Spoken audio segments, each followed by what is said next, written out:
અમરેલીના બગસરા ખાતે ધીમી ધારે વરસાદ શરૂ થઈ ગયો છે। અમરેલીથી વરસાદને લઈ વિગતો મળી રહી છે। બગસરા સહિત ગ્રામ્ય વિસ્તારમાં જામ્યો છે વરસાદી માહોલ।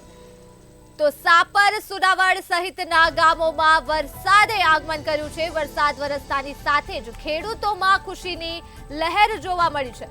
તો વરસાદના પગલે ગરમીથી લોકોને મળી છે આંશિક રાહત।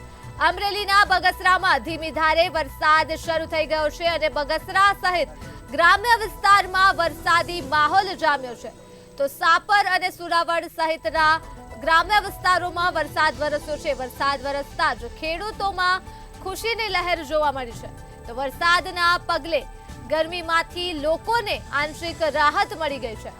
અમરેલીથી વરસાદને લઈ સમાચાર મળી રહ્યા છે। અમરેલી ખાતે આવેલ બગસરામાં ધીમી ધારે વરસાદે આગમન કર્યું છે અને બગસરા સહિત ગ્રામ્ય વિસ્તારમાં પણ વરસાદી માહોલ જામી ચૂક્યો છે। તો સાપર અને સુરાવડ સહિતના ગામોમાં વરસાદે આગમન કર્યું છે અને વરસાદ વરસતા જ અમરેલી ખાતે ખેડૂતોમાં ખુશીનો માહોલ જોવા મળ્યો છે।